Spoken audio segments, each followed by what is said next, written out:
যুক্তরাষ্ট্রের সঙ্গে যুদ্ধবিরতিতে রাজি হলেও ইসরায়েলকে এখনো রক্তচক্ষু দেখাচ্ছে ইয়েমেনের সশস্ত্র বিদ্রোহী গোষ্ঠী হুথিরা। গাজায় হামলা না থামানো পর্যন্ত ইসরায়েলকে লক্ষ্যবস্তুতে পরিণত করার হুঁশিয়ারি দিয়ে রেখেছে গোষ্ঠীটি। সপ্তাহখানেক আগেও ইসরায়েলের রাজধানী তেল আবিবের প্রধান বিমানবন্দরে হামলা চালিয়েছিল হুথিরা। সেই হামলায় রীতিমতো ভড়কে গিয়েছিল ইসরায়েল। সেই হামলার রেশ কাটতে না কাটতেই সোমবার ইসরায়েলকে লক্ষ্য করে আবারও মিসাইল ছুঁড়েছে হুথি গোষ্ঠী। গাজা উপত্যকায় ইসরায়েলের আগ্রাসন বৃদ্ধির মাধ্যমেই এলো এই খবর।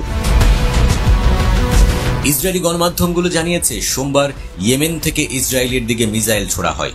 যদিও ইসরায়েলের সরকারি সম্প্রচার কেন্দ্র কানের দাবি মিসাইলটি ইসরায়েলে পৌঁছানোর আগেই তা ভূপাতিত করা হয়েছে। এদিকে এই হামলার বিষয়ে কোনো নিশ্চিত খবর জানায়নি দখলদার ইসরায়েলি বাহিনী।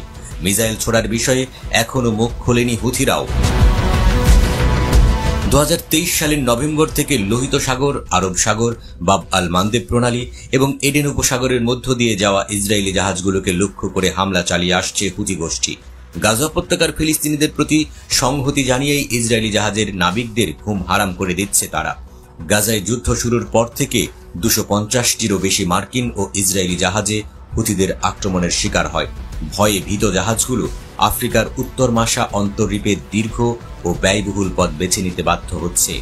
এমনকি হুথিদের হামলার ভয়ে এডেন উপসাগরে বিগত 2 বছরে 70% জাহাজ চলাচল কমে গেছে।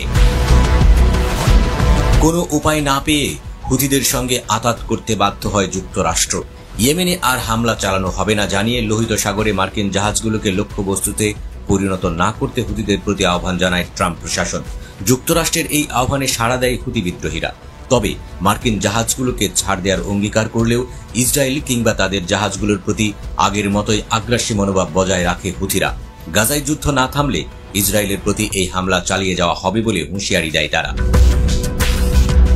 90-এর দশকে ইয়েমেনের সংখ্যালঘু জায়েদি শিয়া মুসলিমদের নিয়ে হুথি বিদ্রোহীদের জন্ম। মধ্যপ্রাচ্যের মাটিতে পশ্চিমা হস্তক্ষেপের বিরোধিতা এবং নিজেদের অধিকার আদায়ের লক্ষ্যে উত্থান ঘটে এই গোষ্ঠী। এই আন্দোলনের নেতৃত্ব দেন হুসেন বদরুদ্দিন আল হুথি। 2004 সালে ইয়েমেনি সরকারের সাথে সংঘর্ষের পর একটি শক্তিশালী বিদ্রোহী গোষ্ঠী হিসেবে আত্মপ্রকাশ করে হুথিরা। 2011 সালের আরব বসন্তের সময় দুর্বল সরকারের সুযোগ নিয়ে ইয়েমেনের উত্তরাঞ্চলে নিজেদের প্রভাব বিস্তার করে গোষ্ঠীটি। 2014 সালে ইয়েমেনের রাজধানী সানা দখলে নিলে তাদের উত্থান আন্তর্জাতিক পরিমণ্ডলে মনোযোগ আকর্ষণ করে। এরপর থেকেই ইয়েমেনের গৃহযুদ্ধে একটি গুরুত্বপূর্ণ পক্ষ হিসেবে নিজেদের প্রতিষ্ঠা করে আসছে হুথিরা। এখন দাঁড়িয়েছে ফিলিস্তিনের সমর্থনে।